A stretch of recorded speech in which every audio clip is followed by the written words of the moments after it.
Hi there, it's Karen at Corrie Papercrafts here, independent Stampin' Up demonstrator based in central Scotland. Today's project is a pretty gift box. It's 4 inches by 4 inches square and it's 2 inches deep, and this one was made using Blackberry Bliss cardstock and the painted Poppies DSP, which will be retiring very soon. So I thought I would show you how I made it, and rather than a DSP lid, because I often put DSP lids on my boxes, I decided this time to do a cardstock lid and just decorate it with DSP panels. So I'm going to show you how I made it. So as I say, I made this one in Blackberry Bliss, and it is with the painted Poppies suite, which also incorporates Pool Party, which I decided to use for this box, and then I'll see which one I prefer, and maybe you can tell me as well. So what you'll need to make this box, for the base you'll need a piece of cardstock which measures just short of 8 inches by 8 inches, so 7 15/16 square, or just short of 8 inches. And for the lid you'll need a piece of cardstock which measures 7 by 7 inches square. You'll also need a piece of cardstock for the top of your lid, which measures 3 7/8 inches by 3 7/8, and then you'll need 4 pieces the same for the panels round the side of the lid, and they all measure 3 7/8 inches by 1 3/8.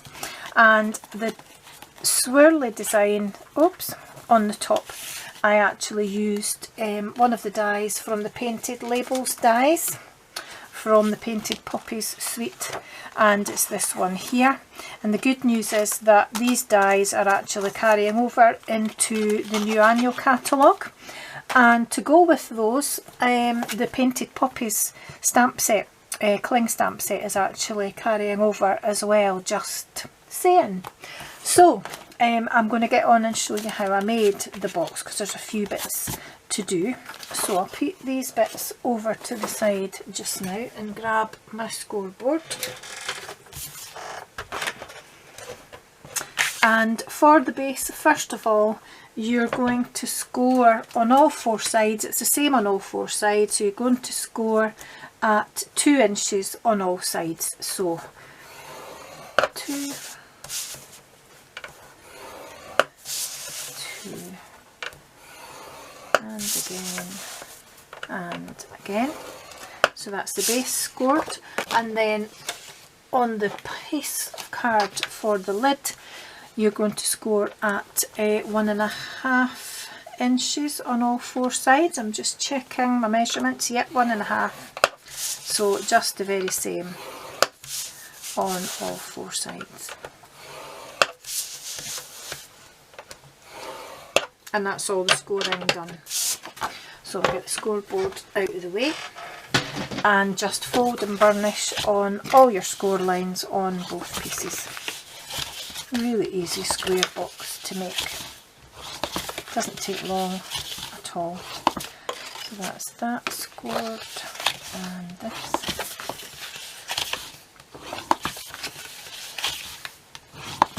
There we go.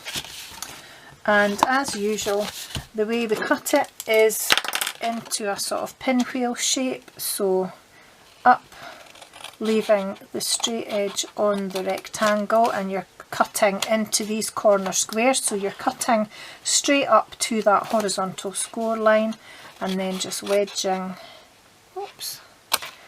on both sides of each square.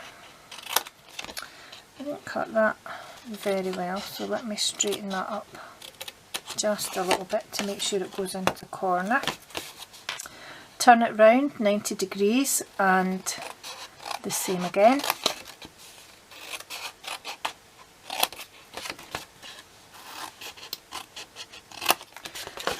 And again.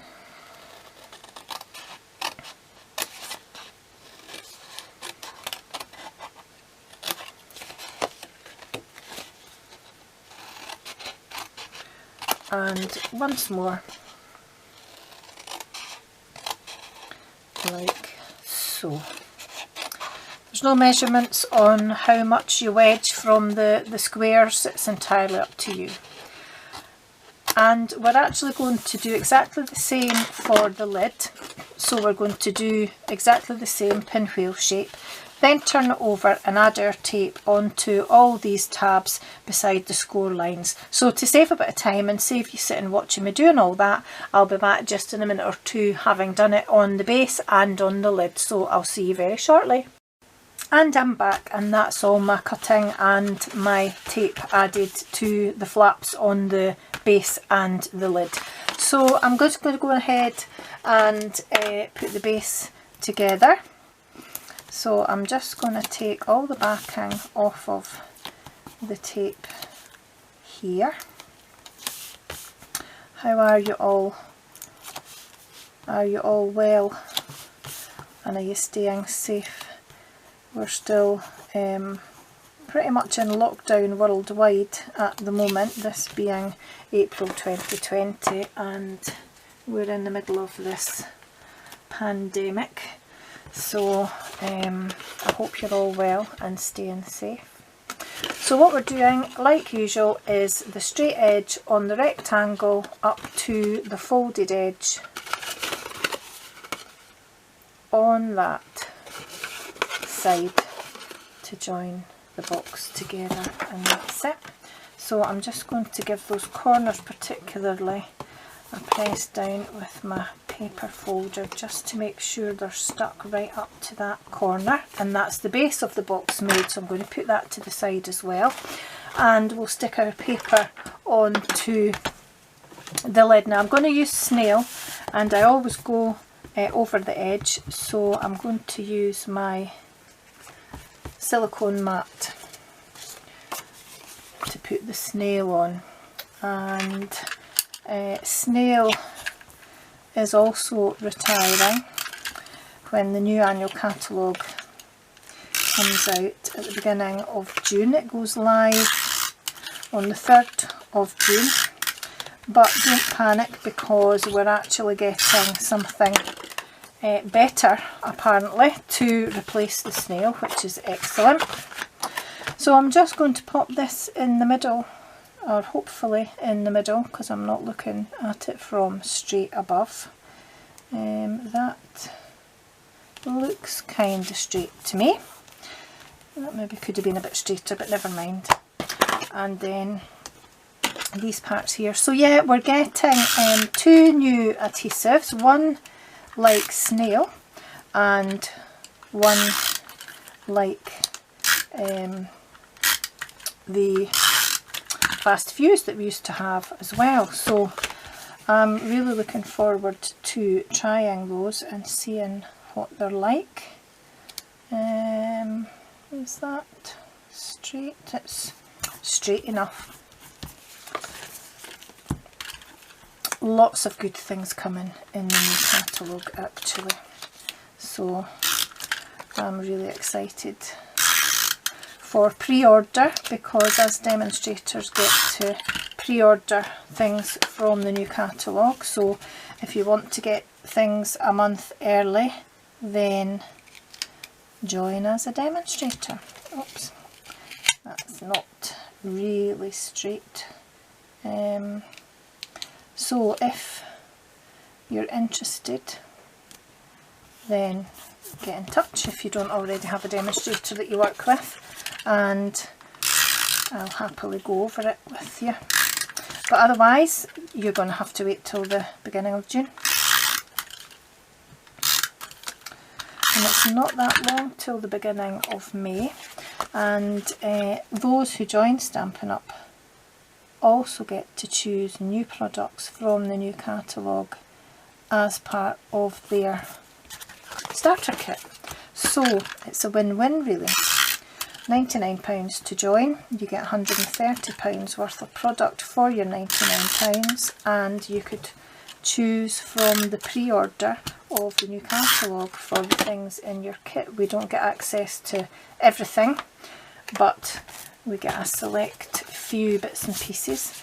I've got my eye on a couple of things that I'm hoping will be in the pre-order, but if not, it's only It's only another month to wait until I can have it, so that's not too bad. Right, that'll do. So again, just taking the backing tape off to stick my corners together, and I've got snail on my fingers, I can feel it. There we go.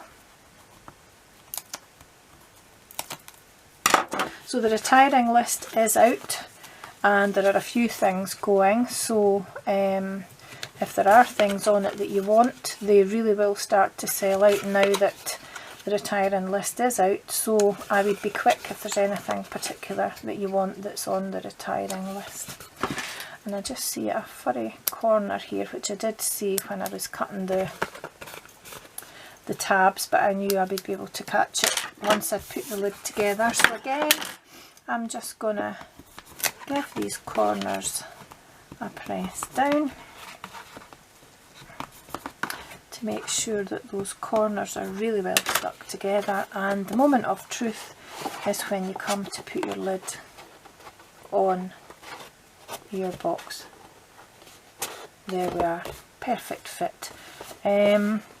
It's not hugely directional, this paper, I don't think, but it seems to want to go that way, so we'll let it go that way. So as I say, I've already die cut my swirly bit for the middle, and instead of stamping, I thought I would use these little embellishments from the Peaceful Poppies elements, which I think is really quite pretty. So I'm going to raise up both these pieces on dimensionals. So I'll pop a couple of dimensionals on the back of this part.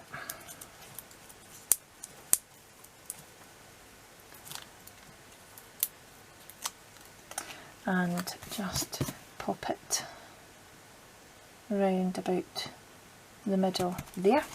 And then another couple of dimensionals, I'll maybe pop 3 on like I did before. I'm sure I put 3 on just in a wee triangle like that to make sure this stays stuck down.